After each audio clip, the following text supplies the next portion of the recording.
Judges. Judges, chapter 1. After the death of Joshua, the Israelites asked the Lord, "Which of our tribes should attack the Canaanites first?" "Judah," the Lord answered. "I'll help them take the land." The people of Judah went to their relatives, the Simeon tribe, and said, "Canaanites live in the land God gave us. Help us fight them, and we will help you." Troops from Simeon came to help Judah. Together, they attacked an army of 10,000 Canaanites and Perizzites at Bezek, and the Lord helped Judah defeat them. During the battle, Judah's army found out where the king of Bezek was, and they attacked there. Bezek tried to escape, but soldiers from Judah caught him.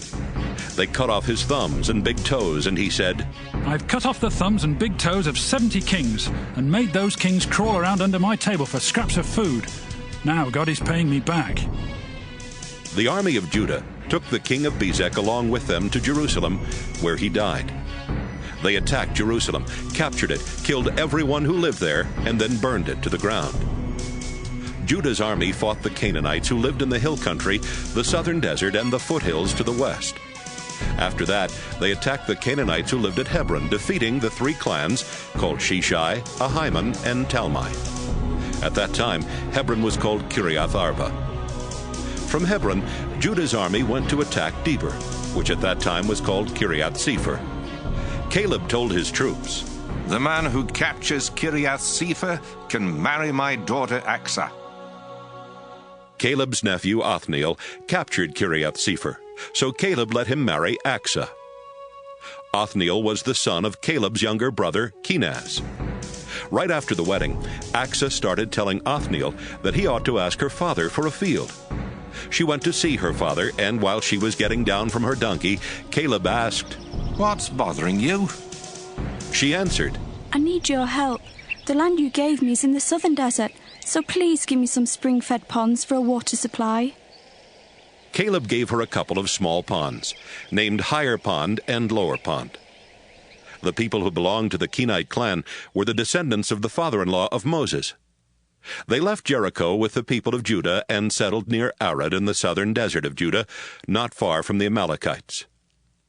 Judah's army helped Simeon's army attack the Canaanites, who lived at Zephath. They completely destroyed the town and renamed it Hormah. The Lord helped the army of Judah capture Gaza, Ashkelon, Ekron, and the land near those towns. They also took the hill country, but the people who lived in the valleys had iron chariots, so Judah was not able to make them leave or to take their land. The tribe of Judah gave the town of Hebron to Caleb, as Moses had told them to do. Caleb defeated the 3 Anakim clans and took over the town. The Jebusites were living in Jerusalem, and the Benjamin tribe did not defeat them or capture the town. That's why Jebusites still live in Jerusalem along with the people of Benjamin. The Ephraim and Manasseh tribes were getting ready to attack Bethel, which at that time was called Luz. And the Lord helped them when they sent spies to find out as much as they could about Bethel. While the spies were watching the town, a man came out and told them, "If you show us how our army can get into the town, we'll make sure that you aren't harmed." The man showed them, and the 2 Israelite tribes attacked Bethel, killing everyone except the man and his family. The 2 tribes made the man and his family leave, so they went to the land of the Hittites, where he built a town. He named the town Luz, and that is still its name.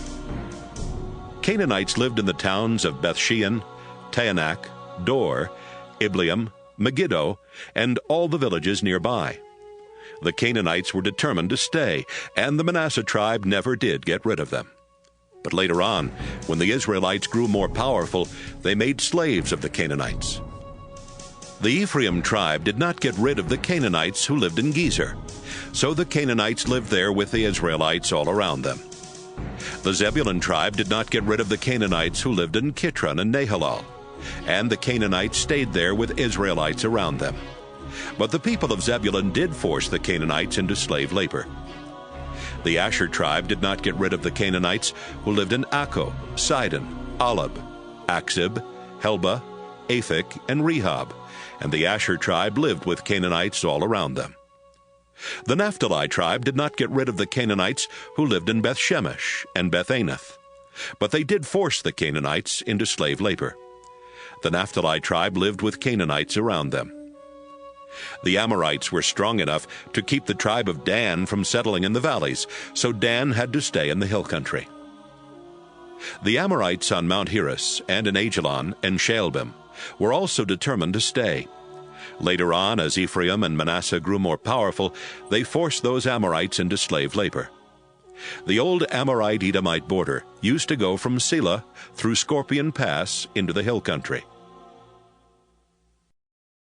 Judges chapter 2. The Lord's angel went from Gilgal to Bochim, and gave the Israelites this message from the Lord. I promised your ancestors that I would give this land to their families, and I brought your people here from Egypt.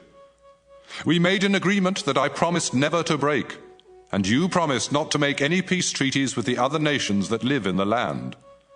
Besides that, you agreed to tear down the altars where they sacrificed to their idols, but you didn't keep your promise. And so, I'll stop helping you defeat your enemies. Instead, they will be there to trap you into worshipping their idols. The Israelites started crying loudly, and they offered sacrifices to the Lord. From then on, they called that place Crying. Joshua had been faithful to the Lord, and after Joshua sent the Israelites to take the land they had been promised, they remained faithful to the Lord until Joshua died at the age of 110. He was buried on his land in Timnath-Heres, in the hill country of Ephraim, north of Mount Gaash. Even though Joshua was gone, the Israelites were faithful to the Lord during the lifetime of those men who had been leaders with Joshua, and who had seen the wonderful things the Lord had done for Israel. After a while, the people of Joshua's generation died, and the next generation did not know the Lord or any of the things he had done for Israel. The Lord had brought their ancestors out of Egypt, and they had worshipped him. But now the Israelites stopped worshiping the Lord and worshipped the idols of Baal and Astarte, as well as the idols of other gods from nearby nations. The Lord was so angry at the Israelites that he let other nations raid Israel and steal their crops and other possessions. Enemies were everywhere, and the Lord always let them defeat Israel in battle. The Lord had warned Israel he would do this, and now the Israelites were miserable. From time to time, the Lord would choose special leaders known as judges. These judges would lead the Israelites into battle and defeat the enemies that made raids on them.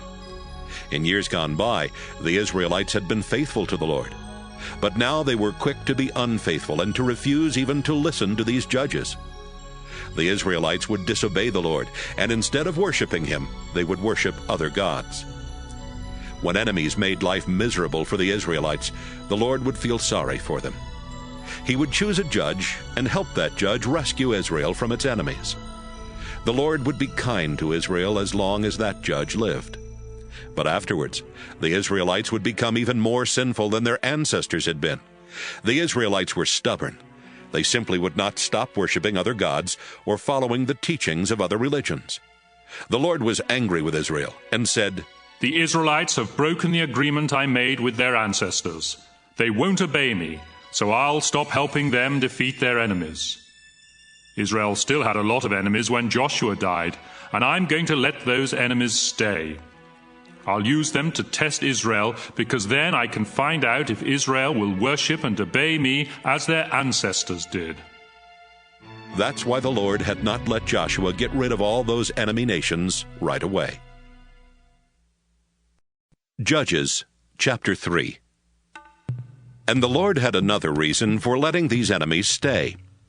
The Israelites needed to learn how to fight in war just as their ancestors had done. Each new generation would have to learn by fighting the Philistines and their 5 rulers, as well as the Canaanites, the Sidonians, and the Hivites that lived in the Lebanon mountains from Mount Baal Hermon to Hamath Pass. Moses had told the Israelites what the Lord had commanded them to do, and now the Lord was using these nations to find out if Israel would obey. But they refused. And it was because of the Canaanites, Hittites, Amorites, Perizzites, Hivites, and Jebusites who lived all around them. Some of the Israelites married the people of these nations, and that's how they started worshiping foreign gods. The Israelites sinned against the Lord by forgetting him and worshiping idols of Baal and Astarte. This made the Lord angry, so he let Israel be defeated by King Cushan-Rishathaim of northern Syria, who ruled Israel 8 years and made everyone pay taxes. The Israelites begged the Lord for help, and he chose Othniel to rescue them. Othniel was the son of Caleb's younger brother Kenaz. The Spirit of the Lord took control of Othniel, and he led Israel in a war against Cushan-Rishathaim. The Lord gave Othniel victory, and Israel was at peace until Othniel died about 40 years later. Once more, the Israelites started disobeying the Lord. So he let them be defeated by King Eglon of Moab, who had joined forces with the Ammonites and the Amalekites to attack Israel. Eglon and his army captured Jericho. Then he ruled Israel for 18 years and forced the Israelites to pay heavy taxes. The Israelites begged the Lord for help, and the Lord chose Ehud from the Benjamin tribe to rescue them. They put Ehud in charge of taking the taxes to King Eglon. But before Ehud went, he made a double-edged dagger. Ehud was left-handed, so he strapped the dagger to his right thigh, where it would be hidden under his robes. Ehud and some other Israelites took the taxes to Eglon, who was a very fat man. As soon as they gave the taxes to Eglon, Ehud said it was time to go home. Ehud went with the other Israelites as far as the statues at Gilgal. Then he turned back and went upstairs to the cool room where Eglon had his throne. Ehud said, "Your Majesty, I need to talk with you in private." Eglon replied, "Don't say anything yet." His officials left the room, and Eglon stood up as Ehud came closer. "Yes," Ehud said, "I have a message for you from God." Ehud pulled out the dagger with his left hand and shoved it so far into Eglon's stomach that even the handle was buried in his fat. Ehud left the dagger there. Then, after closing and locking the doors to the room, he climbed through a window onto the porch and left. When the king's officials came back and saw that the doors were locked, they said, "The king is probably inside relieving himself." They stood there waiting until they felt foolish, but Eglon never opened the doors. Finally, they unlocked the doors and found King Eglon lying dead on the floor. But by that time, Ehud had already escaped past the statues. Ehud went to the town of Sirah in the hill country of Ephraim and started blowing a signal on a trumpet. The Israelites came together and he shouted, "Follow me! The Lord will help us defeat the Moabites!" The Israelites followed Ehud down to the Jordan Valley, and they captured the places where people crossed the river on the way to Moab. They would not let anyone go across, and before the fighting was over, they killed about 10,000 Moabite warriors. Not one escaped alive. Moab was so badly defeated that it was a long time before they were strong enough to attack Israel again. And Israel was at peace for 80 years. Shamgar, the son of Anath, was the next to rescue Israel. In one battle, he used a sharp wooden pole to kill 600 Philistines. Judges chapter 4. After the death of Ehud, the Israelites again started disobeying the Lord. So the Lord let the Canaanite king Jabin of Hazor conquer Israel. Sisera, the commander of Jabin's army, lived in Harosheth Hagoyim. Jabin's army had 900 iron chariots, and for 20 years he made life miserable for the Israelites, until finally they begged the Lord for help. Deborah, the wife of Lapidoth, was a prophet and a leader of Israel during those days. She would sit under Deborah's palm tree between Ramah and Bethel in the hill country of Ephraim, where Israelites would come and ask her to settle their legal cases. One day, Barak, the son of Abinoam, was in Kedesh in Naphtali, and Deborah sent word for him to come and talk with her. When he arrived, she said, "I have a message for you from the Lord God of Israel. You are to get together an army of 10,000 men from the Naphtali and Zebulun tribes and lead them to Mount Tabor. The Lord will trick Sisera into coming out to fight you at the Kishon River, Sisera will be leading King Jabin's army as usual, and they will have their chariots. But the Lord has promised to help you defeat them." "I'm not going unless you go," Barak told her. "All right, I'll go," she replied.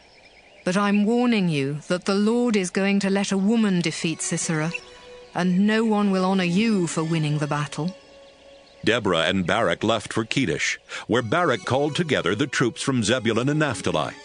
10,000 soldiers gathered there, and Barak led them out from Kedesh. Deborah went too. At this time, Heber of the Kenite clan was living near the village of Ok in Zaanannim, not far from Kedesh. The Kenites were descendants of Hobab, the father-in-law of Moses. But Heber had moved and set up his tents away from the rest of the clan. When Sisera learned that Barak had led an army to Mount Tabor, he called his troops together and got all 900 iron chariots ready. Then he led his army away from Harosheth Hagoyim to the Kishon River. Deborah shouted, "Barak, it's time to attack Sisera, because today the Lord is going to help you defeat him. In fact, the Lord has already gone on ahead to fight for you." Barak led his 10,000 troops down from Mount Tabor, and during the battle the Lord confused Sisera, his chariot drivers, and his whole army. Everyone was so afraid of Barak and his army that even Sisera jumped down from his chariot and tried to escape. Barak's forces went after Sisera's chariots and army as far as Harosheth Hagoyim. Sisera's entire army was wiped out. Only Sisera escaped. He ran to Heber's camp because Heber and his family had a peace treaty with the king of Hazor. Sisera went to the tent that belonged to Jael, Heber's wife. She came out to greet him and said, "Come in, sir. Please come on in. Don't be afraid." After they had gone inside, Sisera lay down and Jael covered him with a blanket. "Could I have a little water?" he asked. "I'm thirsty." Jael opened a leather bottle and poured him some milk. Then she covered him back up. "Stand at the entrance to the tent," Sisera told her. "If someone comes by and asks if anyone is inside, tell them no." Sisera was exhausted and soon fell asleep. Jael took a hammer and drove a tent peg through his head into the ground, and he died. Meanwhile, Barak had been following Sisera, and Jael went out to meet him. "The man you're looking for is inside," she said. "Come in, and I'll show him to you." They went inside, and there was Sisera, dead and stretched out with a tent peg through his skull. That same day, the Israelites defeated the Canaanite king Jabin, and his army was no longer powerful enough to attack the Israelites. Jabin grew weaker while the Israelites kept growing stronger, and at last the Israelites destroyed him. Judges chapter 5. After the battle was over that day, Deborah and Barak sang this song. "We praise you, Lord. Our soldiers volunteered, ready to follow you. Listen, kings and rulers, while I sing for the Lord, the God of Israel. Our Lord God of Israel, when you came from Seir, where the Edomites live, rain poured from the sky, the earth trembled and mountains shook. In the time of Shamgar, son of Anath, and now again in Jael's time, roads were too dangerous for caravans. Travelers had to take the back roads, and villagers couldn't work in their fields. Then Deborah took command, protecting Israel as a mother protects her children. The Israelites worshipped other gods, and the gates of their towns were then attacked. But they had no shields or spears to fight with.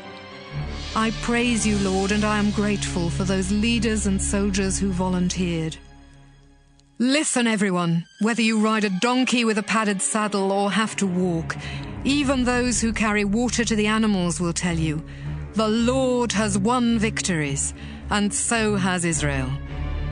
Then the Lord's people marched down to the town gates and said, Deborah, let's go. Let's sing as we march. Barak, capture our enemies. The Lord's people who were left joined with their leaders and fought at my side. Troops came from Ephraim, where Amalekites once lived. Others came from Benjamin. Officers and leaders came from Micah and Zebulun. The rulers of Issachar came along with Deborah, and Issachar joined Barak into the valley. But the tribe of Reuben was no help at all. Reuben, why did you stay among your sheep pens? Was it to listen to shepherds whistling for their sheep? No one could figure out why Reuben wouldn't come. The people of Gilead stayed across the Jordan. Why did the tribe of Dan remain on their ships and the tribe of Asher stay along the coast near the harbors? But soldiers of Zebulun and Naphtali risked their lives to attack the enemy. Canaanite kings fought us at Taanach by the stream near Megiddo, but they couldn't rob us of our silver. From their pathways in the sky, the stars fought Sisera, and his soldiers were swept away by the ancient Kishon River. I will march on and be brave. Sisera's horses galloped off, their hoofs thundering in retreat. The Lord's angel said, "Put a curse on Meroz town. Its people refuse to help the Lord fight his powerful enemies." But honor Jael, the wife of Heber from the Kenite clan. Give more honor to her than to any other woman who lives in tents. Yes, give more honor to her than to any other woman. Sisera asked for water, but Jael gave him milk. Cream in a fancy cup. She reached for a tent peg and held a hammer in her right hand, and with a blow to the head she crushed his skull. Sisera sank to his knees and fell dead at her feet. Sisera's mother looked out through her window. "Why is he taking so long?" she asked. "Why haven't we heard his chariots coming?" She and her wisest women gave the same answer. Sisera and his troops are finding treasures to bring back, a woman or maybe two for each man, and beautiful dresses for those women to wear. Our Lord, we pray that all your enemies will die like Sisera, but let everyone who loves you shine brightly like the sun at dawn. Judges chapter 6. There was peace in Israel for about 40 years. Then once again the Israelites started disobeying the Lord, so he let the nation of Midian control Israel for 7 years. The Midianites were so cruel that many Israelites ran to the mountains and hid in caves. Every time the Israelites would plant crops, the Midianites invaded Israel together with the Amalekites and other eastern nations. They rode in on their camels, set up their tents, and then let their livestock eat the crops as far as the town of Gaza. The Midianites stole food, sheep, cattle, and donkeys. Like a swarm of locusts, they could not be counted, and they ruined the land wherever they went. The Midianites took almost everything that belonged to the Israelites, and the Israelites begged the Lord for help. Then the Lord sent a prophet to them with this message. I am the Lord God of Israel, so listen to what I say. You were slaves in Egypt, but I set you free and led you out of Egypt into this land. And when nations here made life miserable for you, I rescued you and helped you get rid of them and take their land. I am your God, and I told you not to worship Amorite gods, even though you are living in the land of the Amorites. But you refused to listen. One day an angel from the Lord went to the town of Ophrah and sat down under the big tree that belonged to Joash, a member of the Abiezer clan. Joash's son Gideon was nearby, threshing grain in a shallow pit where he could not be seen by the Midianites. The angel appeared and spoke to Gideon. The Lord is helping you, and you are a strong warrior. Gideon answered, Please, don't take this wrong, but if the Lord is helping us, then why have all these awful things happened? We've heard how the Lord performed miracles and rescued our ancestors from Egypt. But those things happened long ago. Now the Lord has abandoned us to the Midianites. Then the Lord himself said, Gideon, you will be strong, because I am giving you the power to rescue Israel from the Midianites. Gideon replied, But how can I rescue Israel? My clan is the weakest one in Manasseh, and everyone else in my family is more important than I am. Gideon, the Lord answered, You can rescue Israel because I am going to help you. Defeating the Midianites will be as easy as beating up one man." Gideon said, "It's hard to believe that I'm actually talking to the Lord.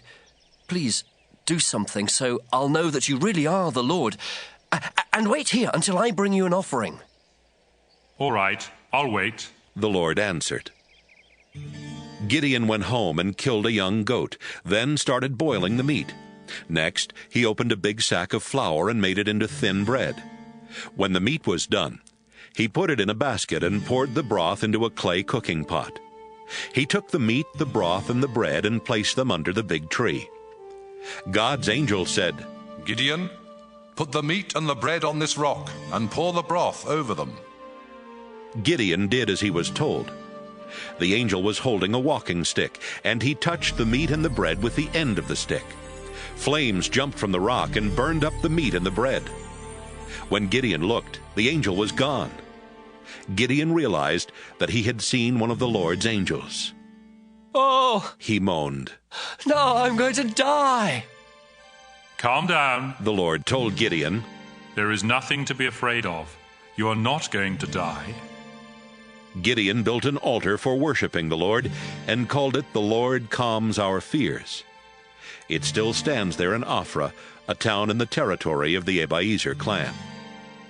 That night, the Lord spoke to Gideon again. "Get your father's second-best bull, the one that's 7 years old.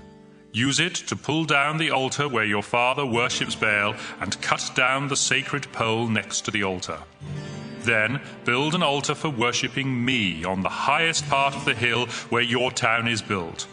Use layers of stone for my altar, not just a pile of rocks.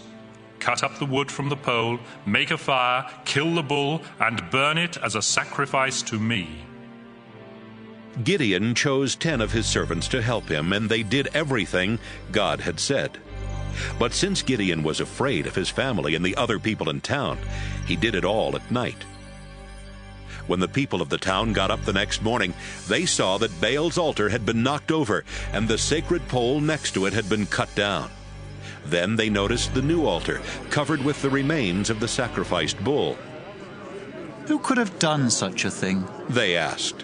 And they kept on asking until finally someone told them, "Gideon, the son of Joash, did it." The men of the town went to Joash and said, "Your son Gideon knocked over Baal's altar and cut down the sacred pole next to it. Hand him over so we can kill him." The crowd pushed closer and closer, but Joash replied, "Are you trying to take revenge for Baal? Are you trying to rescue Baal? If you are, you will be the ones who are put to death, and it will happen before another day dawns. If Baal really is a god, let him take his own revenge on someone who tears down his altar." That same day, Joash changed Gideon's name to Jerubbaal, explaining, "He tore down Baal's altar, so let Baal take revenge himself." All the Midianites, Amalekites, and other eastern nations got together and crossed the Jordan River. Then they invaded the land of Israel and set up camp in Jezreel Valley. The Lord's Spirit took control of Gideon, and Gideon blew a signal on a trumpet to tell the men in the Abiezer clan to follow him. He also sent messengers to the tribes of Manasseh, Asher, Zebulun, and Naphtali, telling the men of these tribes to come and join his army. Then they set out toward the enemy camp. Gideon prayed to God. "I know that you promised to help me rescue Israel, but I need proof. Tonight I'll put some wool on the stone floor of that threshing floor over there. If you really will help me rescue Israel, then tomorrow morning let there be dew on the wool, but let the stone floor be dry." And that's just what happened. Early the next morning, Gideon got up and checked the wool. He squeezed out enough water to fill a bowl. But Gideon prayed to God again. "Don't be angry at me," Gideon said. "Let me try this just one more time, so I'll really be sure you'll help me. Only this time, let the wool be dry and the stone floor be wet with dew." That night, God made the stone floor wet with dew, but he kept the wool dry. Judges, chapter 7. Early the next morning, Gideon and his army got up and moved their camp to Fear Spring.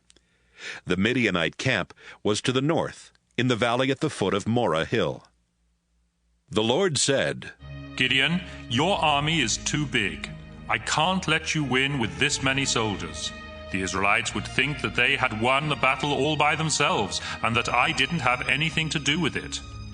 So call your troops together and tell them that anyone who is really afraid can leave Mount Gilead and go home.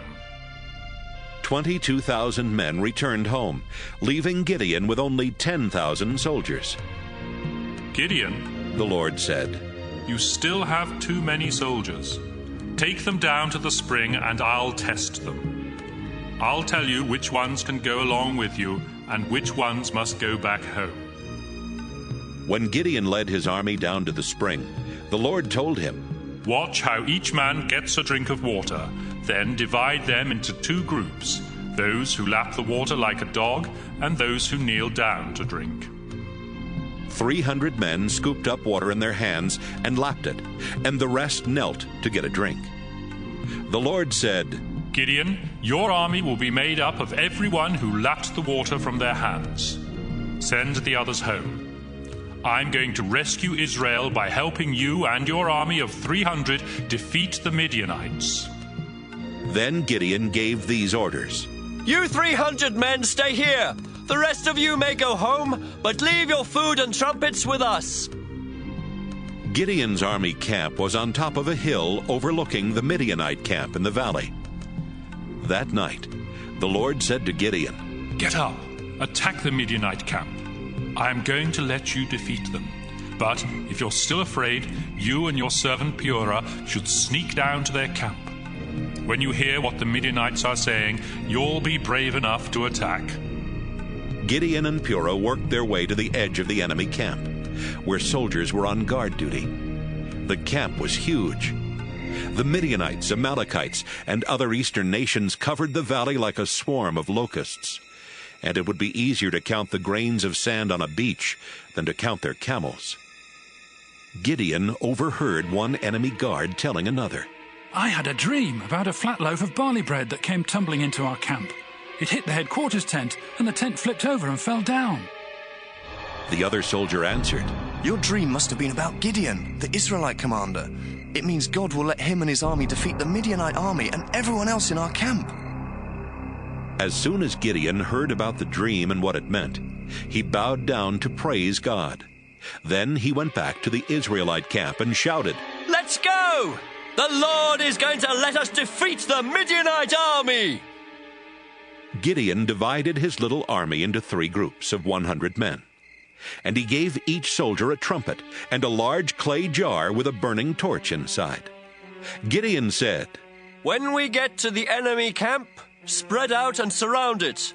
Then wait for me to blow a signal on my trumpet. As soon as you hear it, blow your trumpets and shout, Fight for the Lord! Fight for Gideon! Gideon and his group reached the edge of the enemy camp a few hours after dark, just after the new guards had come on duty. Gideon and his soldiers blew their trumpets and smashed the clay jars that were hiding the torches. The rest of Gideon's soldiers blew the trumpets they were holding in their right hands. Then they smashed the jars and held the burning torches in their left hands. Everyone shouted, Fight with your swords for the Lord and for Gideon! The enemy soldiers started yelling and tried to run away. Gideon's troops stayed in their positions, surrounding the camp, and blew their trumpets again. As they did, the Lord made the enemy soldiers pull out their swords and start fighting each other. The enemy army tried to escape from the camp. They ran to Acacia Tree Town, toward Zereda, and as far as the edge of the land that belonged to the town of Abel-Meholah near Tabbath. Gideon sent word for more Israelite soldiers to come from the tribes of Naphtali, Asher, and both halves of Manasseh to help fight the Midianites. He also sent messengers to tell all the men who lived in the hill country of Ephraim, Come and help us fight the Midianites. Put guards at every spring, stream, and well as far as Beth-Berah before the Midianites can get to them, and guard the Jordan River. Troops from Ephraim did exactly what Gideon had asked, and they even helped chase the Midianites on the east side of the Jordan River. These troops captured Raven and Wolf, the 2 Midianite leaders. They killed Raven at a large rock that has come to be known as Raven Rock. And they killed Wolf near a wine pit that has come to be called Wolf Wine Pit. The men of Ephraim brought the heads of the 2 Midianite leaders to Gideon. Judges chapter 8. But the men were really upset with Gideon and complained. When you went to war with Midian, you didn't ask us to help. Why did you treat us like that? Gideon answered, Don't be upset. Even though you came later, you were able to do much more than I did. It's just like the grape harvest. The grapes your tribe doesn't even bother to pick are better than the best grapes my family can grow. Besides, God chose you to capture Raven and Wolf. I didn't do a thing compared to you. By the time Gideon had finished talking, the men of Ephraim had calmed down and were no longer angry at him. After Gideon and his 300 troops had chased the Midianites as far as the Jordan River, they were exhausted. The town of Succoth was nearby, so he went there and asked, Please give my troops some food. They are worn out, but we have to keep chasing Zebah and Zalmunna, the 2 Midianite kings. The town leaders of Succoth answered, Why should we feed your army? We don't know if you really will defeat Zebah and Zalmunna. Just wait, Gideon said. After the Lord helps me defeat them, I'm coming back here. I'll make a whip out of thorns and rip the flesh from your bones. After leaving Succoth, Gideon went to Peniel and asked the leaders there for some food, but he got the same answer as he had gotten at Succoth. I'll come back safe and sound, Gideon said. But when I do, I'm going to tear down your tower. Zebah and Zalmunna were in Karkor, with an army of 15,000 troops. They were all that was left of the army of the eastern nations, because 120,000 of their warriors had been killed in the battle. Gideon reached the enemy camp by going east along Nomad Road, past Nobah and Jogbehah. He made a surprise attack, and the enemy panicked. Zebah and Zalmunna tried to escape, but Gideon chased and captured them. After the battle, Gideon set out for home. As he was going through Hira's Pass, he caught a young man who lived in Succoth. Gideon asked him who the town officials of Succoth were, and the young man wrote down 77 names. Gideon went to the town officials and said, Here are Zebah and Zalmunna. Remember how you made fun of me? You said, We don't know if you really will defeat those 2 Midianite kings, so why should we feed your worn-out army? Gideon made a whip from thorn plants and used it to beat the town officials. Afterwards, he went to Peniel, where he tore down the tower and killed all the town officials there. Then Gideon said, Zebah and Zalmunna, tell me about the men you killed at Tabor. They were a lot like you, the 2 kings answered. They were dignified, almost like royalty. They were my very own brothers, Gideon said. I swear by the living Lord that if you had let them live, I would let you live. Gideon turned to Jether, his oldest son. Kill them, Gideon said. But Jether was young, and he was too afraid to even pull out his sword. What's the matter, Gideon? Zebah and Zalmunna asked. Do it yourself if you're not too much of a coward. Gideon jumped up and killed them both. Then he took the fancy gold ornaments from the necks of their camels. After the battle with the Midianites, the Israelites said, Gideon, you rescued us. Now we want you to be our king. Then after your death, your son and then your grandson will rule. No, Gideon replied. I won't be your king, and my son won't be king either. Only the Lord is your ruler, but I will ask you to do one thing. Give me all the earrings you took from the enemy. The enemy soldiers had been Ishmaelites, and they wore gold earrings. The Israelite soldiers replied, Of course, we'll give you the earrings. Then they spread out a robe on the ground and tossed the earrings on it. The total weight of this gold was over 40 pounds. In addition, there was gold from the camels' ornaments and from the beautiful jewelry worn by the Midianite kings.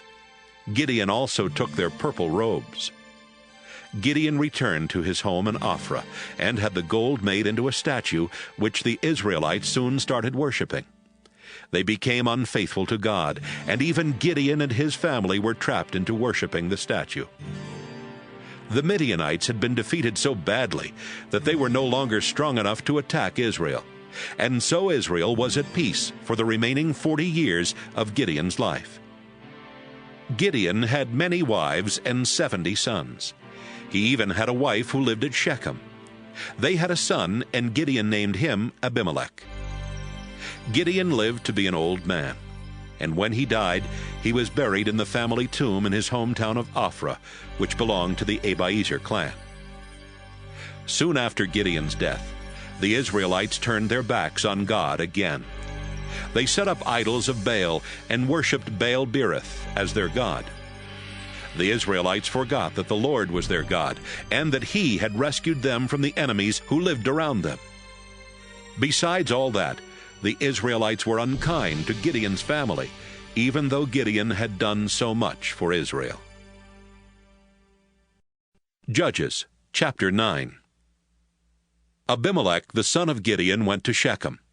While there, he met with his mother's relatives and told them to say to the leaders of Shechem, "Do you think it would be good to have all 70 of Gideon's sons ruling us?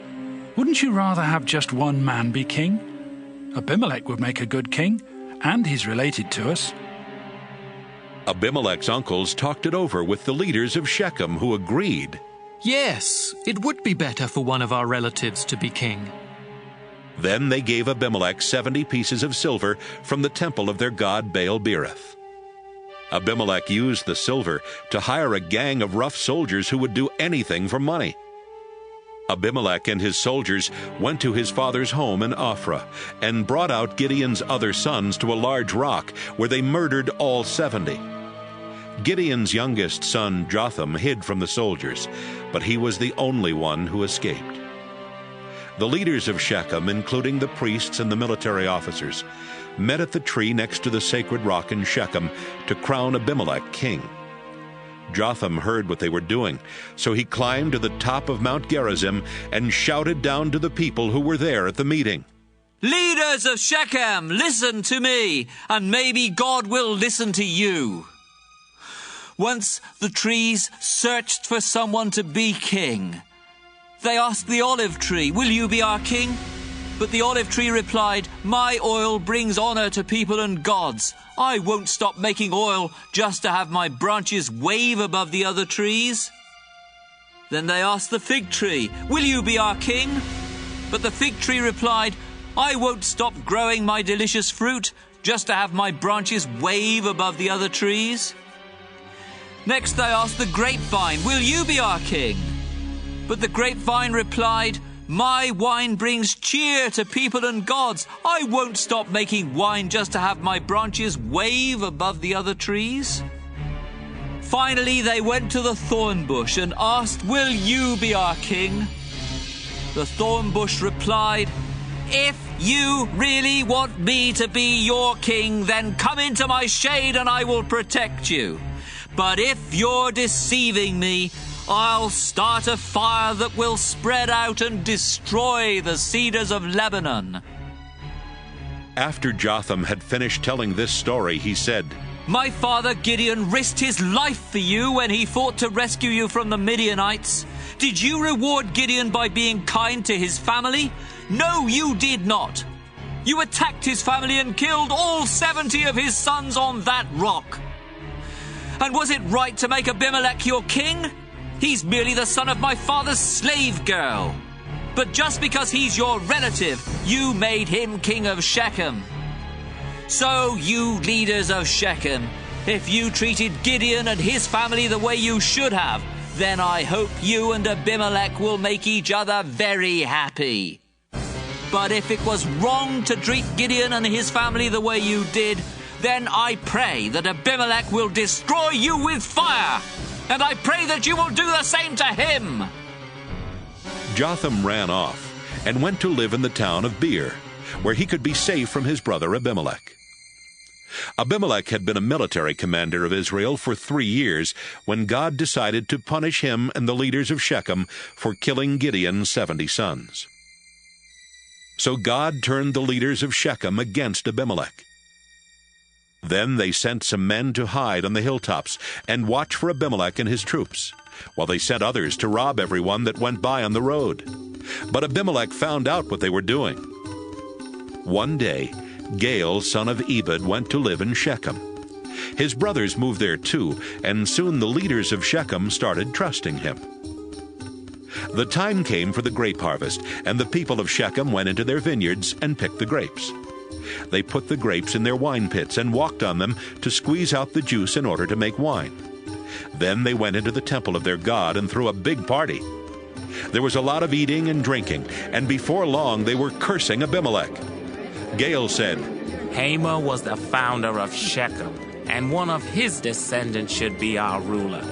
But Abimelech's father was Gideon, so Abimelech isn't really one of us. He shouldn't be our king, and we shouldn't have to obey him or Zebul, who rules Shechem, for him. If I were the ruler of Shechem, I'd get rid of that Abimelech. I'd tell him, get yourself an even bigger army, and we will still defeat you. Zebul was angry when he found out what Gaal had said, and so he sent some messengers to Abimelech. But they had to pretend to be doing something else, or they would not have been allowed to leave Shechem. Zebul told the messengers to say, Gaal, the son of Ebed, has come to Shechem along with his brothers, and they have persuaded the people to let Gaal rule Shechem instead of you. This is what I think you should do. Lead your army here during the night and hide in the fields. Get up the next morning at sunrise and rush out of your hiding places to attack the town. Gaal and his followers will come out to fight you, but you will easily defeat them. So one night, Abimelech led his soldiers to Shechem. He divided them into 4 groups, and they all hid near the town. The next morning, Gaal went out and stood in the opening of the town gate. Abimelech and his soldiers left their hiding places, and Gaal saw them. Zebul was standing there with Gaal, and Gaal remarked, Zebul, that looks like a crowd of people coming down from the mountaintops. No, Zebul answered, it's just the shadows of the mountains. It only looks like people moving. But Zebul, look over there, Gaal said. There's a crowd coming down from the sacred mountain, and another group is coming along the road from the tree where people talk with the spirits of the dead. Then Zebul replied, What good is all your bragging now? You were the one who said Abimelech shouldn't be the ruler of Shechem. Out there is the army that you made fun of. So go out and fight them. Gaal and the leaders of Shechem went out and fought Abimelech. Soon the people of Shechem turned and ran back into the town. However, Abimelech and his troops were close behind and killed many of them along the way. Abimelech stayed at Arumah, and Zebul forced Gaal and his brothers out of Shechem. The next morning, the people of Shechem were getting ready to work in their fields as usual, but someone told Abimelech about it. Abimelech divided his army into 3 groups and set up an ambush in the fields near Shechem. When the people came out of the town, he and his army rushed out from their hiding places and attacked. Abimelech and the troops with him ran to the town gate and took control of it, while 2 other groups attacked and killed the people who were in the fields. He and his troops fought in Shechem all day until they had killed everyone in town. Then he and his men tore down the houses and buildings and scattered salt everywhere. Earlier that day, the leaders of the temple of El-Berith at Shechem had heard about the attack. So they went into the temple fortress. But Abimelech found out where they were. He led his troops to Mount Zalmon, where he took an axe and chopped off a tree branch. He lifted the branch onto his shoulder and shouted, Hurry! Cut off a branch just as I did! When they all had branches, they followed Abimelech back to Shechem. They piled the branches against the fortress and set them on fire, burning down the fortress and killing about 1,000 men and women. After destroying Shechem, Abimelech went to Thebez. He surrounded the town and captured it. But there was a tall fortress in the middle of the town, and the town leaders and everyone else went inside. Then they barred the gates and went up to the flat roof. Abimelech and his army rushed to the fortress and tried to force their way inside. Abimelech himself was about to set the heavy wooden doors on fire when a woman on the roof dropped a large rock on his head and cracked his skull. The soldier who carried his weapons was nearby, and Abimelech told him, "Take out your sword and kill me. I don't want people to say that I was killed by a woman." So the soldier ran his sword through Abimelech. And when the Israelite soldiers saw that their leader was dead, they went back home. That's how God punished Abimelech for killing his brothers and bringing shame on his father's family. God also punished the people of Shechem for helping Abimelech. Everything happened just as Jotham's curse said it would. Judges chapter 10. Tola was the next person to rescue Israel. He belonged to the Issachar tribe, but he lived in Shamer, a town in the hill country of Ephraim. His father was Pua, and his grandfather was Dodo. Tola was a leader of Israel for 23 years. Then he died and was buried in Shamer. The next leader of Israel was Jair, who lived in Gilead. He was a leader for 22 years. He had 30 sons, and each son had his own mule and was in charge of one town in Gilead. Those 30 towns are still called the settlements of Jair. When he died, he was buried in the town of Canaan. Before long, the Israelites began disobeying the Lord by worshipping Baal, Astarte, and gods from Syria, Sidon, Moab, Ammon, and Philistia. The Lord was angry at Israel and decided to let Philistia and Ammon conquer them. So the same year that Jair died, Israel's army was crushed by these two nations. For 18 years, Ammon was cruel to the Israelites who lived in Gilead, the region east of the Jordan River that had once belonged to the Amorites. Then the Ammonites began crossing the Jordan and attacking the tribes of Judah, Benjamin, and Ephraim. Life was miserable for the Israelites. They begged the Lord for help and confessed, "We were unfaithful to you, our Lord. We stopped worshipping you and started worshipping idols of Baal." The Lord answered, "In the past, when you came crying to me for help, I rescued you. At one time or another, I've rescued you from the Egyptians, the Amorites, the Ammonites, the Philistines, the Sidonians, the Amalekites, and the Maonites. But I'm not going to rescue you any more. You've left me and gone off to worship other gods. If you're in such big trouble, go cry to them for help." "We have been unfaithful," the Israelites admitted. "If we must be punished, do it yourself. But please rescue us from the Ammonites." Then the Israelites got rid of the idols of the foreign gods, and they began worshipping only the Lord. Finally, there came a time when the Lord could no longer stand to see them suffer. The rulers of Ammon called their soldiers together and led them to Gilead, where they set up camp.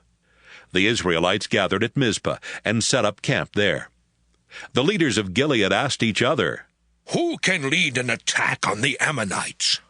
Then they agreed, "If we can find someone who can lead the attack, we'll make him the ruler of Gilead." Judges chapter 11. The leaders of the Gilead clan decided to ask a brave warrior named Jephthah, son of Gilead, to lead the attack against the Ammonites. Even though Jephthah belonged to the Gilead clan, he had earlier been forced to leave the region where they had lived. Jephthah was the son of a prostitute, but his half-brothers were the sons of his father's wife.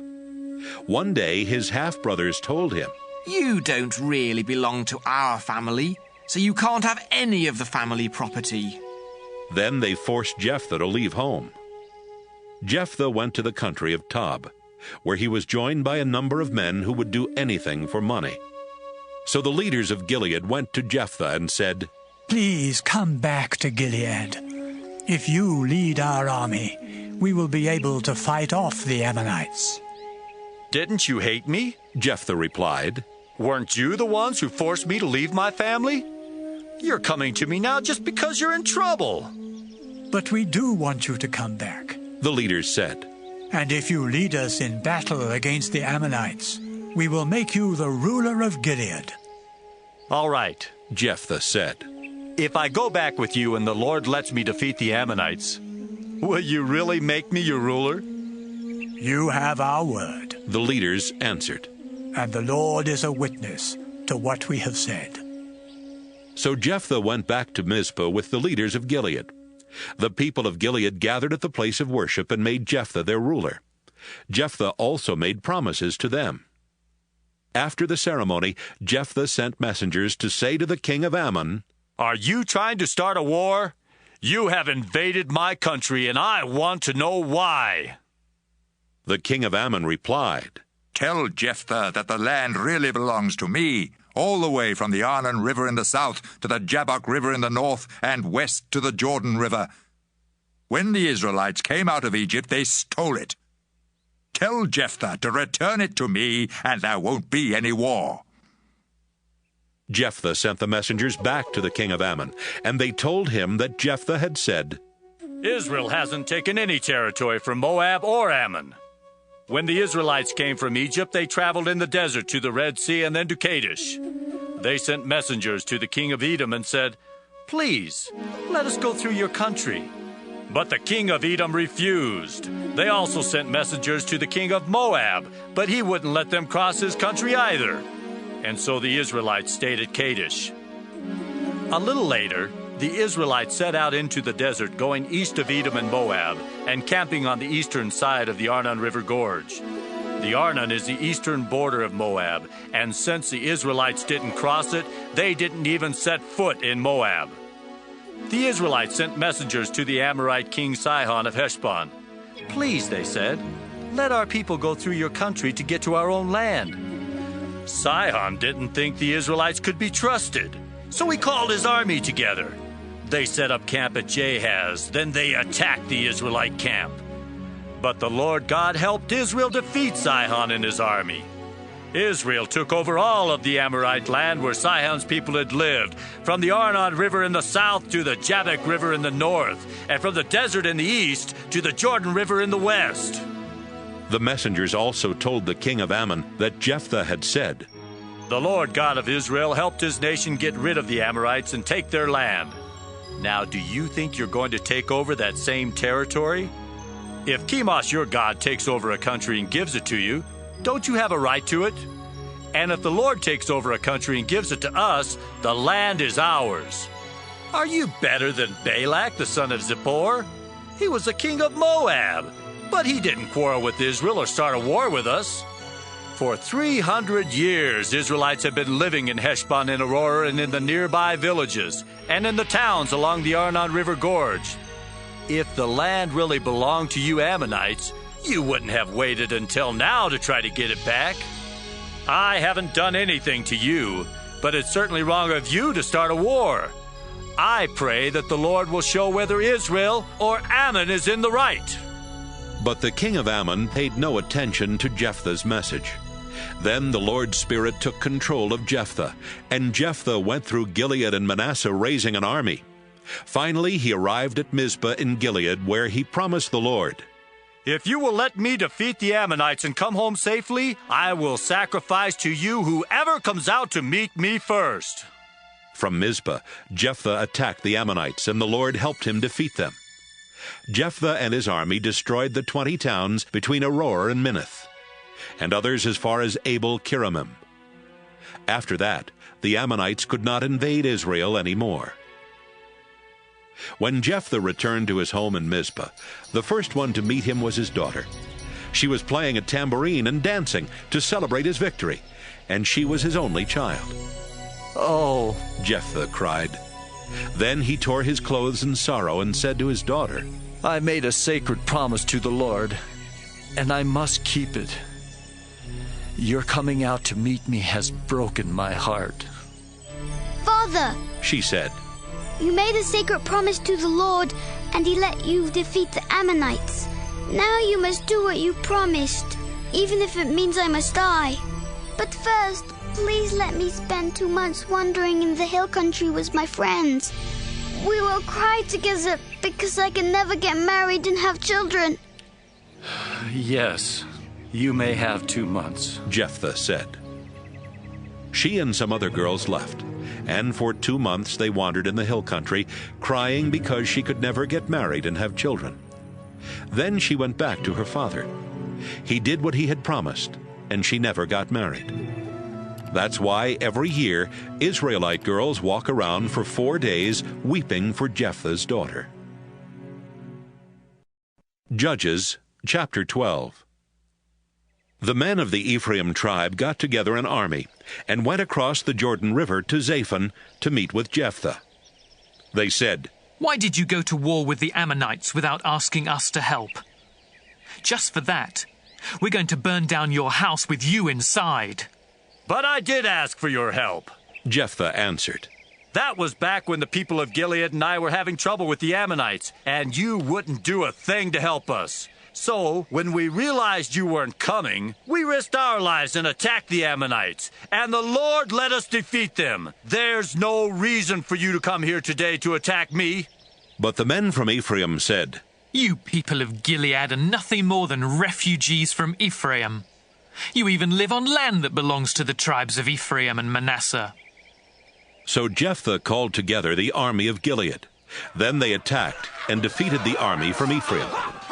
The army of Gilead also posted guards at all the places where the soldiers from Ephraim could cross the Jordan River to return to their own land.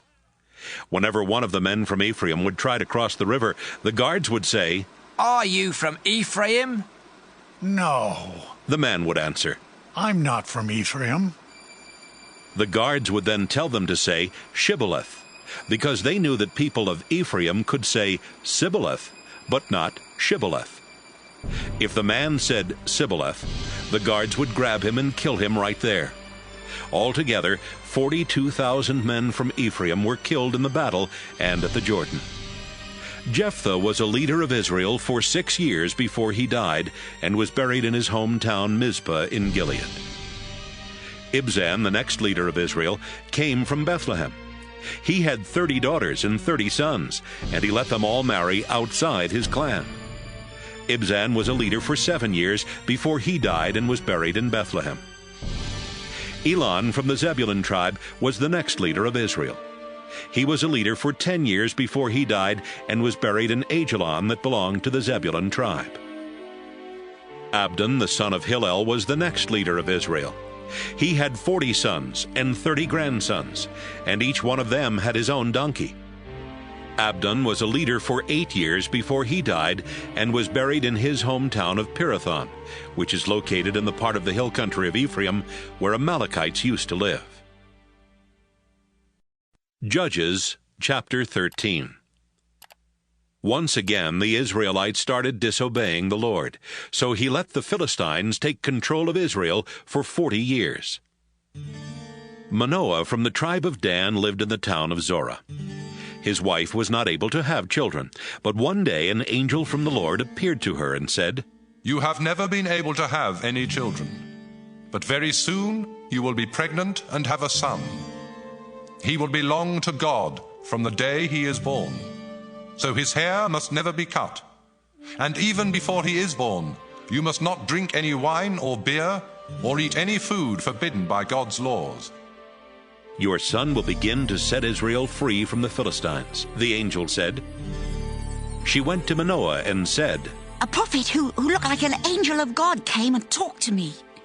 I was so frightened that I didn't even ask where he was from. He didn't tell me his name, but he did say that I'm going to have a baby boy. I'm not supposed to drink any wine or beer or eat any food forbidden by God's laws. Our son will belong to God for as long as he lives." Then Manoah prayed, "Our Lord, please send that prophet again and let him tell us what to do for the son we are going to have." God answered Manoah's prayer, and the angel went back to Manoah's wife while she was resting in the fields. Manoah wasn't there at the time, so she found him and said, "That same man is here again. He's the one I saw the other day." Manoah went with his wife and asked the man, "Are you the one who spoke to my wife?" "Yes, I am," he answered. Manoah then asked, "When your promise comes true, what rules must he obey and what will be his work?" "Your wife must be careful to do everything I told her," the Lord's angel answered. "She must not eat or drink anything made from grapes. She must not drink wine or beer or eat anything forbidden by God's laws. I told her exactly what to do. Please, Manoah said, stay here with us for just a little while, and we'll fix a young goat for you to eat. Manoah didn't realize that he was really talking to one of the Lord's angels. The angel answered, I can stay for a little while, although I won't eat any of your food. But if you would like to offer the goat as a sacrifice to the Lord, that would be fine. Manoah said, Tell us your name, so we can honor you after our son is born. No, the angel replied. You don't need to know my name. And if you did, you couldn't understand it. So Manoah took a young goat over to a large rock he had chosen for an altar, and he built a fire on the rock. Then he killed the goat and offered it with some grain as a sacrifice to the Lord. But then an amazing thing happened. The fire blazed up toward the sky, and the Lord's angel went up toward heaven in the fire. Manoah and his wife bowed down low when they saw what happened. The angel was gone, but Manoah and his wife realized that he was one of the Lord's angels. Manoah said, We have seen an angel. Now we are going to die. The Lord isn't going to kill us. Manoah's wife responded. The Lord accepted our sacrifice and grain offering, and he let us see something amazing. Besides, he told us that we're going to have a son. Later, Manoah's wife did give birth to a son, and she named him Samson. As the boy grew, the Lord blessed him. Then, while Samson was staying at Dan's camp between the towns of Zorah and Eshtaol, the Spirit of the Lord took control of him. Judges chapter 14. One day Samson went to Timnah, where he saw a Philistine woman. When he got back home, he told his parents, I saw a Philistine woman in Timnah, and I want to marry her. Get her for me. His parents answered, There are a lot of women in our clan, and even more in the rest of Israel. Those Philistines are pagans. Why would you want to marry one of their women? She looks good to me, Samson answered. Get her for me. At that time, the Philistines were in control of Israel, and the Lord wanted to stir up trouble for them. That's why he made Samson desire that woman. As Samson and his parents reached the vineyards near Timnah, a fierce young lion suddenly roared and attacked Samson. But the Lord's Spirit took control of Samson, and with his bare hands he tore the lion apart as though it had been a young goat. His parents didn't know what he had done, and he didn't tell them. When they got to Timnah, Samson talked to the woman, and he was sure that she was the one for him. Later, Samson returned to Timnah for the wedding, and when he came near the place where the lion had attacked, he left the road to see what was left of the lion. He was surprised to see that bees were living in the lion's skeleton, and that they had made some honey. He scooped up the honey in his hands and ate some of it as he walked along. When he got back to his parents, he gave them some of the honey, and they ate it too.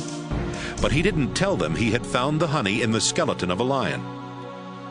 While Samson's father went to make the final arrangements with the bride and her family, Samson threw a big party as grooms usually did. When the Philistines saw what Samson was like, they told 30 of their young men to stay with him at the party. Samson told the 30 young men, This party will last for 7 days. Let's make a bet. I'll tell you a riddle, and if you can tell me the right answer before the party is over, I'll give each one of you a shirt and a full change of clothing. But if you can't tell me the answer, then each of you will have to give me a shirt and a full change of clothing. It's a bet, the Philistine said. Tell us the riddle. Samson said, Once so strong and mighty, now so sweet and tasty. 3 days went by, and the Philistine young men had not come up with the right answer. Finally, on the 7th day of the party, they went to Samson's bride and said, You had better trick your husband into telling you the answer to his riddle. Have you invited us here just to rob us? If you don't find out the answer, we will burn you and your family to death. Samson's bride went to him and started crying in his arms. You must really hate me, she sobbed. If you love me at all, you would have told me the answer to your riddle. Oh, but I haven't even told my parents the answer, Samson replied. Why should I tell you? For the entire 7 days of the party, she had been whining and trying to get the answer from him. But that 7th day, she put so much pressure on Samson that he finally gave in and told her the answer. She went straight to the young men and told them. Before sunset that day, the men of the town went to Samson with this answer. A lion is the strongest, honey is the sweetest. Samson replied, This answer you have given me doubtless came from my bride-to-be. Then the Lord's Spirit took control of Samson. He went to Ashkelon, where he killed 30 men and took their clothing. Samson then gave it to the 30 young men at Timnah and stormed back home to his own family. The father of the bride had Samson's wife marry one of the 30 young men that had been at Samson's party. Judges, chapter 15. Later during the wheat harvest, Samson went to visit the young woman he thought was still his wife.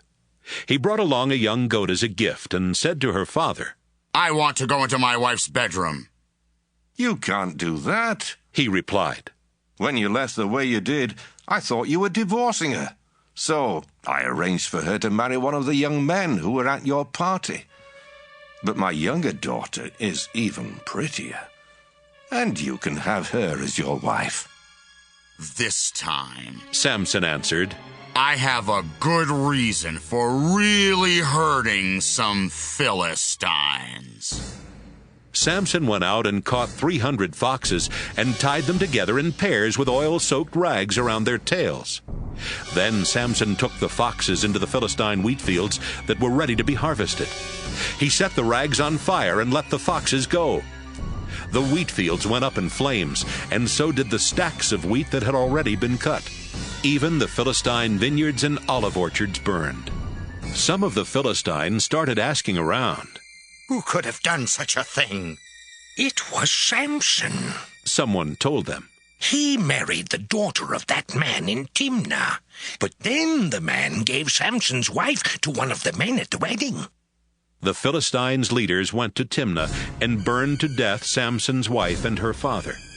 When Samson found out what they had done, he went to them and said, You killed them, and I won't rest until I get even with you. Then Samson started hacking them to pieces with his sword. Samson left Philistia and went to live in the cave at Etam Rock. But it wasn't long before the Philistines invaded Judah and set up a huge army camp at Jawbone. The people of Judah asked, Why have you invaded our land? The Philistines answered, We've come to get Samson. We're going to do the same things to him that he did to our people. 3,000 men from Judah went to the cave at Etam Rock and said to Samson, Don't you know that the Philistines rule us and they will punish us for what you did? I was only getting even with them, Samson replied.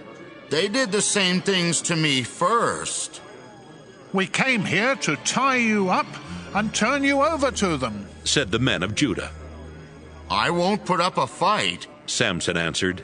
But you have to promise not to hurt me yourselves. We promise, the men said. We will only tie you up and turn you over to the Philistines. We won't kill you. Then they tied up his hands and arms with 2 brand new ropes and led him away from Etam Rock. When the Philistines saw that Samson was being brought to their camp at Jawbone, they started shouting and ran toward him. But the Lord's Spirit took control of Samson, and Samson broke the ropes as though they were pieces of burnt cloth. Samson glanced around and spotted the jawbone of a donkey. The jawbone had not yet dried out, so it was still hard and heavy. Samson grabbed it and started hitting Philistines. He killed 1,000 of them. After the fighting was over, he made up this poem about what he had done to the Philistines. I used a donkey's jawbone to kill 1,000 men. I beat them with this jawbone over and over again. Samson tossed the jawbone on the ground and decided to call the place Jawbone Hill. It is still called that today. Samson was so thirsty that he prayed, Our Lord, you helped me win a battle against a whole army.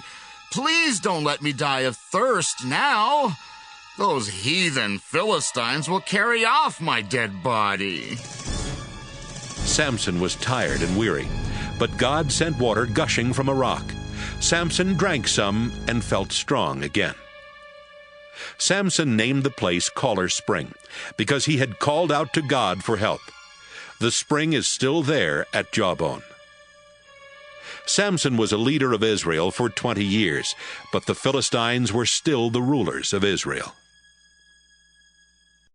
Judges chapter 16. One day, while Samson was in Gaza, he saw a prostitute and went to her house to spend the night. The people who lived in Gaza found out he was there, and they decided to kill him at sunrise. So they went to the city gate and waited all night in the guard rooms on each side of the gate. But Samson got up in the middle of the night and went to the town gate. He pulled the gate doors and doorposts out of the wall and put them on his shoulders. Then he carried them all the way to the top of the hill that overlooks Hebron, where he set the doors down, still closed and locked. Some time later, Samson fell in love with a woman named Delilah, who lived in Sorek Valley. The Philistine rulers went to Delilah and said, "Trick Samson into telling you what makes him so strong, and what can make him weak. Then we can tie him up, so he can't get away. If you find out his secret, we will each give you 1,100 pieces of silver." The next time Samson was at Delilah's house, she asked, "Samson, what makes you so strong? How can I tie you up so you can't get away? Come on, you can tell me." Samson answered, "If someone ties me up with 7 new bowstrings that have never been dried, it will make me just as weak as anyone else." The Philistine rulers gave 7 new bowstrings to Delilah. They also told some of their soldiers to go to Delilah's house and hide in the room where Samson and Delilah were. If the bowstrings made Samson weak, they would be able to capture him. Delilah tied up Samson with the bowstrings and shouted, "Samson, the Philistines are attacking." Samson snapped the bowstrings as though they were pieces of scorched string. The Philistines had not found out why Samson was so strong. "You lied and made me look like a fool," Delilah said. "Now tell me, how can I really tie you up?" Samson answered, "Use some new ropes. If I'm tied up with ropes that have never been used, I'll be just as weak as anyone else." Delilah got new ropes and again had some Philistines hide in the room. Then she tied up Samson's arms and shouted, "Samson, the Philistines are attacking." Samson snapped the ropes as if they were threads. "You're still lying and making a fool of me," Delilah said. "Tell me how I can tie you up." "My hair is in 7 braids," Samson replied. "If you weave my braids into the threads on a loom and nail the loom to a wall, then I will be as weak as anyone else." While Samson was asleep, Delilah wove his braids into the threads on a loom and nailed the loom to a wall. Then she shouted, "Samson, the Philistines are attacking." Samson woke up and pulled the loom free from its posts in the ground and from the nails in the wall. Then he pulled his hair free from the woven cloth. "Samson," Delilah said, "you claim to love me, but you don't mean it. You've made me look like a fool 3 times now, and you still haven't told me why you're so strong." Delilah started nagging and pestering him day after day until he couldn't stand it any longer. Finally, Samson told her the truth. "I have belonged to God ever since I was born, so my hair has never been cut. If it were ever cut off, my strength would leave me, and I would be as weak as anyone else." Delilah realized that he was telling the truth. So she sent someone to tell the Philistine rulers, come to my house one more time. Samson has finally told me the truth. The Philistine rulers went to Delilah's house, and they brought along the silver they had promised her. Delilah had lulled Samson to sleep, with his head resting in her lap. She signaled to one of the Philistine men as she began cutting off Samson's 7 braids. And by the time she was finished, Samson's strength was gone. Delilah tied him up and shouted, Samson, the Philistines are attacking. Samson woke up and thought, I'll break loose and escape, just as I always do. He did not realize that the Lord had stopped helping him. The Philistines grabbed Samson and poked out his eyes. They took him to the prison in Gaza and chained him up. Then they put him to work, turning a millstone to grind grain. But they didn't cut his hair anymore, so it started growing back. The Philistine rulers threw a big party and sacrificed a lot of animals to their god Dagon.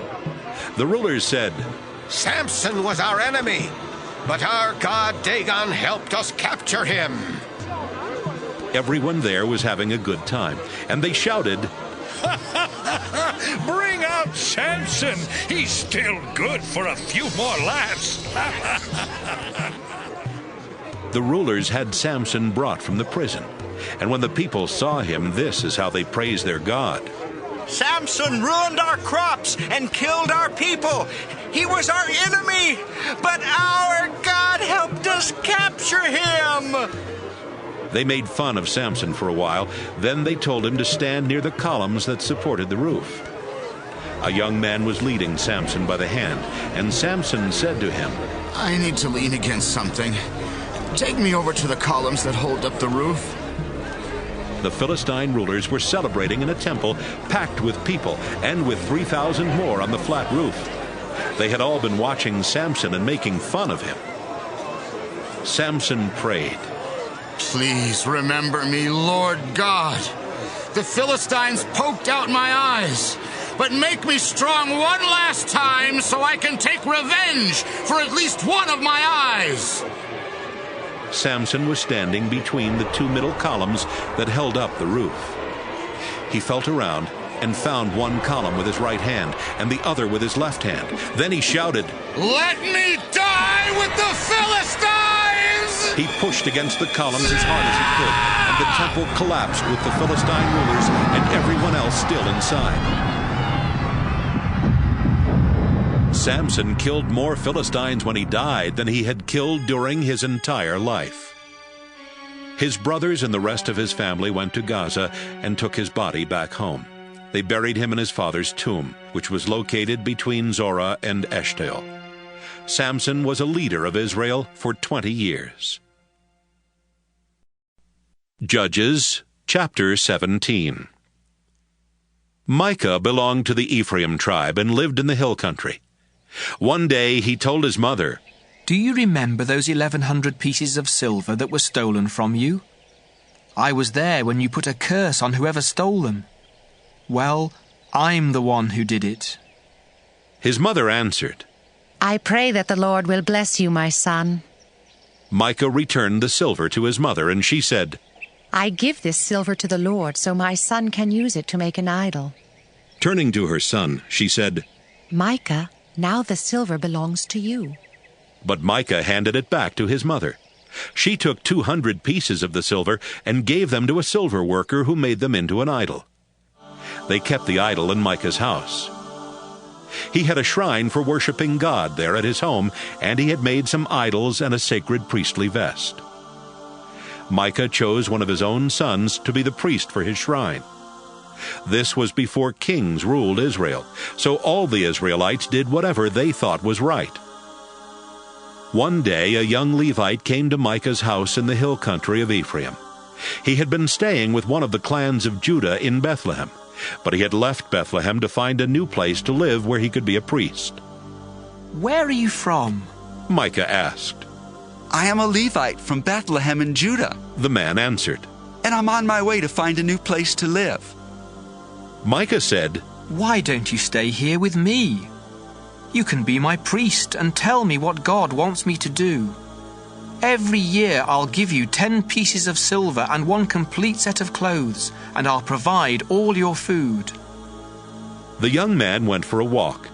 Then he agreed to stay with Micah and be his priest.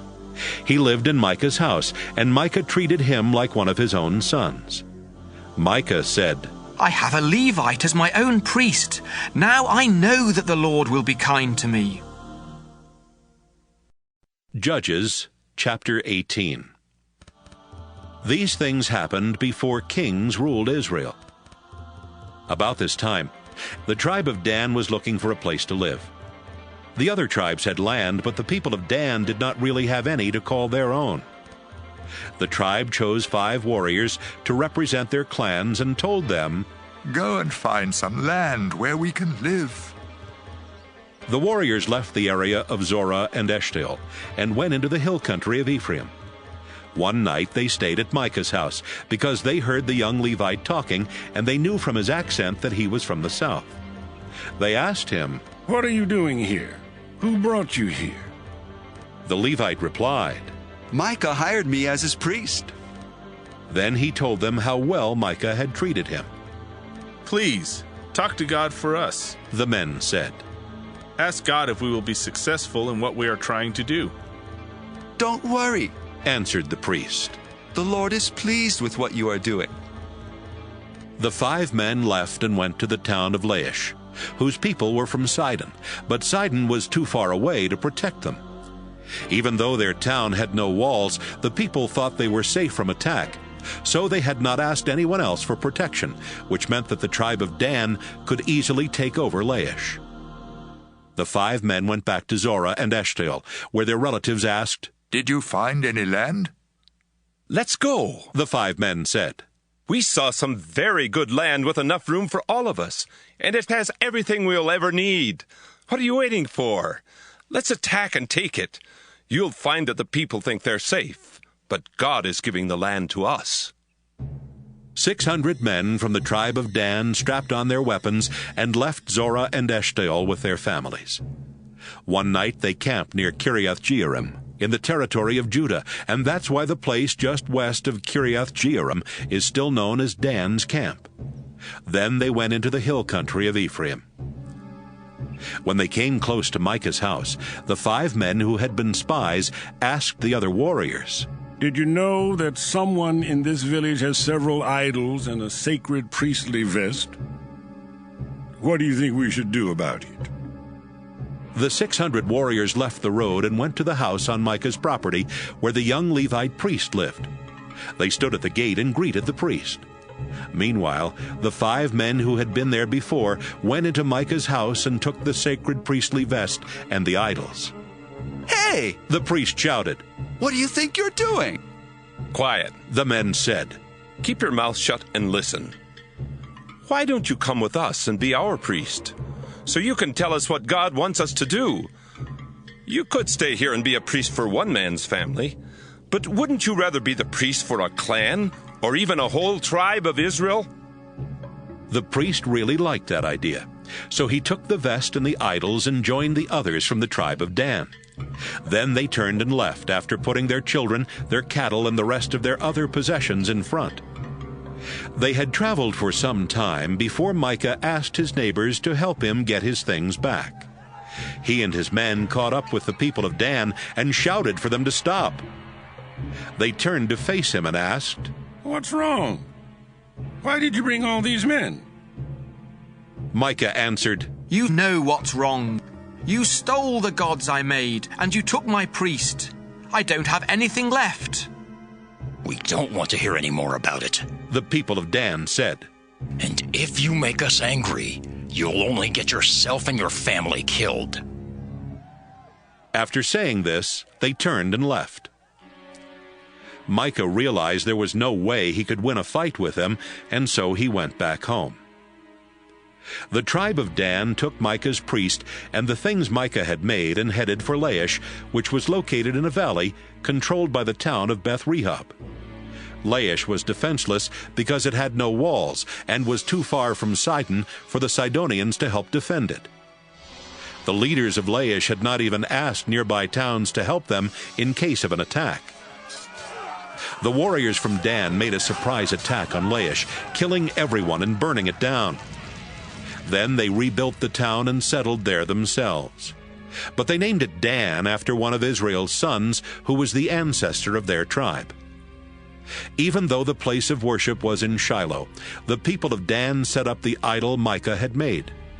They worshipped the idol, and the Levite was their priest. His name was Jonathan, and he was a descendant of Gershom, the son of Moses. His descendants served as priests for the tribe of Dan until the people of Israel were taken away as prisoners by their enemies. Judges chapter 19. Before kings ruled Israel, a Levite was living deep in the hill country of the Ephraim tribe. He married a woman from Bethlehem in Judah, but she was unfaithful and went back to live with her family in Bethlehem. 4 months later, her husband decided to try and talk her into coming back. So he went to Bethlehem, taking along a servant and 2 donkeys. He talked with his wife, and she invited him into their family's home. Her father was glad to see him and did not want him to leave. So the man stayed 3 days, eating and drinking with his father-in-law. When everyone got up on the 4th day, the Levite started getting ready to go home. But his father-in-law said, "Don't leave until you have a bite to eat. You'll need strength for your journey." The 2 men sat down together and ate a big meal. "Come on," the man's father-in-law said. "Stay tonight and have a good time." The Levite tried to leave, but his father-in-law insisted, and he spent 1 more night. The 5th day, the man got up early to leave, but his wife's father said, "You need to keep up your strength. Why don't you leave right after lunch?" So the 2 of them started eating. Finally, the Levite got up from the meal so he and his wife and servant could leave. "Look," his father-in-law said, "it's already late afternoon, and if you leave now, you won't get very far before dark. Stay with us 1 more night and enjoy yourself. Then you can get up early tomorrow morning and start home." But the Levite decided not to spend the night there again. He had the saddles put on his 2 donkeys. Then he and his wife and servant traveled as far as Jebus, which is now called Jerusalem. It was beginning to get dark, and the man's servant said, "Let's stop and spend the night in this town where the Jebusites live." "No," the Levite answered. "They aren't Israelites, and I refuse to spend the night there. We'll stop for the night at Gibeah, because we can make it to Gibeah, or maybe even to Ramah before dark." They walked on and reached Gibeah in the territory of Benjamin just after sunset. They left the road and went into Gibeah, but the Levite couldn't find a house where anyone would let them spend the night, and they sat down in the open area just inside the town gates. Soon an old man came in through the gates on his way home from working in the fields. Most of the people who lived in Gibeah belonged to the tribe of Benjamin, but this man was originally from the hill country of Ephraim. He noticed that the Levite was just in town to spend the night. "Where are you going?" the old man asked. "Where did you come from?" "We've come from Bethlehem in Judah," the Levite answered. "We went there on a visit. Now we're going to the place where the Lord is worshipped, and later we will return to our home in the hill country of Ephraim. But no one here will let us spend the night in their home. We brought food for our donkeys and bread and wine for ourselves, so we don't need anything except a place to sleep." The old man said, "You are welcome to spend the night in my home and to be my guest, but don't stay out here." The old man brought them into his house and fed their donkeys. Then he and his guests washed their feet and began eating and drinking. They were having a good time when some worthless men of that town surrounded the house and started banging on the door and shouting, "A man came to your house tonight. Send him out so we can have sex with him." The old man went outside and said, "My friends, please don't commit such a horrible crime against a man who is a guest in my house. Let me send out my daughter instead. She's a virgin, and I'll even send out the man's wife. You can rape them or do whatever else you want, but please don't do such a horrible thing to this man." The men refused to listen, so the Levite grabbed his wife and shoved her outside. The men raped her and abused her all night long. Finally, they let her go just before sunrise. And it was almost daybreak when she went back to the house where her husband was staying. She collapsed at the door and lay there until sunrise. About that time, her husband woke up and got ready to leave. He opened the door and went outside, where he found his wife lying at the door with her hands on the doorstep. "Get up," he said. "It's time to leave." But his wife didn't move. He lifted her body onto his donkey and left. When he got home, he took a butcher knife and cut her body into 12 pieces. Then he told some messengers, "Take one piece to each tribe of Israel and ask everyone if anything like this has ever happened since Israel left Egypt. Tell them to think about it, talk it over, and tell us what should be done." Everyone who saw a piece of the body said, "This is horrible. Nothing like this has ever happened since the day Israel left Egypt." Judges chapter 20. The Israelites called a meeting of the nation, and since they were God's people, the meeting was held at the place of worship in Mizpah. Men who could serve as soldiers came from everywhere in Israel, from Dan in the north, Beersheba in the south, and Gilead east of the Jordan River. 400,000 of them came to Mizpah, and they each felt the same about what those men from the tribe of Benjamin had done. News about the meeting at Mizpah reached the tribe of Benjamin. As soon as the leaders of the tribes of Israel took their places, the Israelites said, "How could such a horrible thing happen?" The husband of the murdered woman answered, "My wife and I went into the town of Gibeah in Benjamin to spend the night. Later that night, the men of Gibeah surrounded the house. They wanted to kill me, but instead they raped and killed my wife. It was a terrible thing for Israelites to do, so I cut up her body and sent pieces everywhere in Israel. You are the people of Israel, and you must decide today what to do about the men of Gibeah." The whole army was in agreement, and they said, "None of us will go home.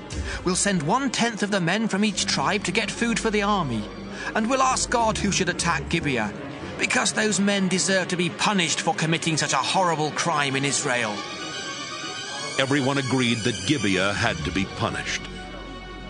The tribes of Israel sent messengers to every town and village in Benjamin, and wherever the messengers went, they said, "How could those worthless men in Gibeah do such a disgusting thing? We can't allow such a terrible crime to go unpunished in Israel. Hand the men over to us, and we will put them to death." But the people of Benjamin refused to listen to the other Israelites. Men from towns all over Benjamin's territory went to Gibeah and got ready to fight Israel. The Benjamin tribe had 26,000 soldiers, not counting the 700 who were Gibeah's best warriors. In this army there were 700 left-handed experts who could sling a rock at a target the size of a hair and hit it every time. The other Israelite tribes organized their army and found they had 400,000 experienced soldiers. So they went to the place of worship at Bethel and asked God, "Which tribe should be the first to attack the people of Benjamin?" "Judah," the Lord answered. The next morning, the Israelite army moved its camp to a place near Gibeah. Then they left their camp and got into position to attack the army of Benjamin. Benjamin's soldiers came out of Gibeah and attacked, and when the day was over, 22,000 Israelite soldiers lay dead on the ground. The people of Israel went to the place of worship and cried until sunset. Then they asked the Lord, "Should we attack the people of Benjamin again, even though they are our relatives?" "Yes," the Lord replied. "Attack them again."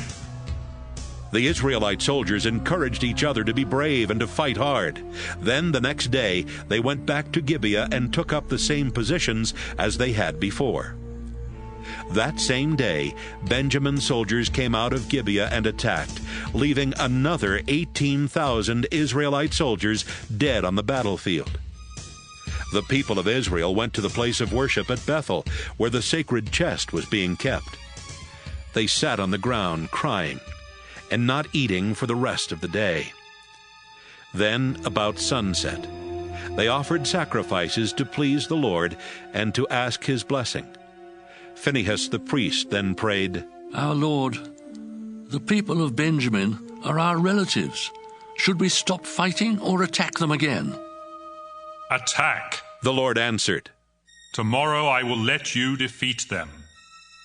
The Israelites surrounded Gibeah, but stayed where they could not be seen. Then the next day, they took the same positions as twice before, but this time they had a different plan. They said, When the men of Benjamin attack, we will run off and let them chase us away from the town and into the country roads. The soldiers of Benjamin attacked the Israelite army and started pushing it back from the town. They killed about 30 Israelites in the fields and along the road between Gibeah and Bethel. The men of Benjamin were thinking, We're mowing them down like we did before. The Israelites were running away, but they headed for Baal Tamar, where they regrouped. They had set an ambush, and they were sure it would work. 10,000 of Israel's best soldiers had been hiding west of Gibeah, and as soon as the men of Benjamin chased the Israelites into the countryside, these 10,000 soldiers made a surprise attack on the town gates. They dashed in and captured Gibeah, killing everyone there. Then they set the town on fire, because the smoke would be the signal for the other Israelite soldiers to turn and attack the soldiers of Benjamin. The fighting had been so heavy around the soldiers of Benjamin that they did not know the trouble they were in. But then they looked back and saw clouds of smoke rising from the town. They looked in front and saw the soldiers of Israel turning to attack. This terrified them, because they realized that something horrible was happening. And it was horrible. Over 25,000 soldiers of Benjamin died that day, and those who were left alive knew that the Lord had given Israel the victory. The men of Benjamin headed down the road toward the desert, trying to escape from the Israelites. But the Israelites stayed right behind them, keeping up their attack. Men even came out of the nearby towns to help kill the men of Benjamin, who were having to fight on all sides. The Israelite soldiers never let up their attack. They chased and killed the warriors of Benjamin as far as a place directly east of Gibeah, until 18,000 of these warriors lay dead. Some other warriors of Benjamin turned and ran down the road toward Rimmon Rock in the desert. The Israelites killed 5,000 of them on the road, then chased the rest until they had killed 2,000 more. 25,000 soldiers of Benjamin died that day, all of them experienced warriors. Only 600 of them finally made it into the desert to Rimmon Rock, where they stayed for 4 months. The Israelites turned back and went to every town in Benjamin's territory, killing all the people and animals and setting the towns on fire. Judges chapter 21. When the Israelites had met at Mizpah before the war with Benjamin, they had made this sacred promise. None of us will ever let our daughters marry any man from Benjamin. After the war with Benjamin, the Israelites went to the place of worship at Bethel and sat there until sunset. They cried loudly and bitterly and prayed, Our Lord, you are the God of Israel. Why did you let this happen? Now one of our tribes is almost gone. Early the next morning, the Israelites built an altar and offered sacrifices to please the Lord and to ask his blessing. Then they asked each other, Did any of the tribes of Israel fail to come to the place of worship? We made a sacred promise that anyone who didn't come to the meeting at Mizpah would be put to death. The Israelites were sad about what had happened to the Benjamin tribe. And they said, One of our tribes was almost wiped out. Only a few men of Benjamin weren't killed in the war. We need to get wives for them, so that the tribe won't completely disappear. But how can we do that after promising in the Lord's name that we wouldn't let them marry any of our daughters? Again the Israelites asked, Did any of the tribes stay away from the meeting at Mizpah? After asking around, they discovered that no one had come from Jabesh in Gilead. So they sent 12,000 warriors with these orders. Attack Jabesh in Gilead and kill everyone, except the women who have never been married. The warriors attacked Jabesh in Gilead and returned to their camp in Canaan with 400 young women. The Israelites met and sent messengers to the men of Benjamin at Rimmon Rock, telling them that the Israelites were willing to make peace with them. So the men of Benjamin came back from Rimmon Rock, and the Israelites let them marry the young women from Jabesh. But there weren't enough women. The Israelites were very sad, because the Lord had almost wiped out one of their tribes. Then their national leaders said, "All the women of the Benjamin tribe were killed. How can we get wives for the men of Benjamin who are left? If they don't have children, one of the Israelite tribes will die out. But we can't let the men of Benjamin marry any of our daughters. We made a sacred promise not to do that, and if we break our promise, we will be under our own curse." Then someone suggested, "What about the Lord's festival that takes place each year in Shiloh? It's held north of Bethel, south of Lebonah, and just east of the road that goes from Bethel to Shechem." The leaders told the men of Benjamin who still did not have wives, "Go to Shiloh and hide in the vineyards near the festival. Wait there for the young women of Shiloh to come out and perform their dances. Then rush out and grab one of the young women. Then take her home as your wife. If the fathers or brothers of these women complain about this, we'll say, 'Be kind enough to let those men keep your daughter.' After all, we couldn't get enough wives for all the men of Benjamin in the battle of Jabesh. And because you didn't give them permission to marry your daughters, you won't be under the curse we earlier agreed on." The men of Benjamin went to Shiloh and hid in the vineyards. The young women soon started dancing, and each man grabbed one of them and carried her off. Then the men of Benjamin went back to their own land and rebuilt their towns and started living in them again. Afterwards, the rest of the Israelites returned to their homes and families.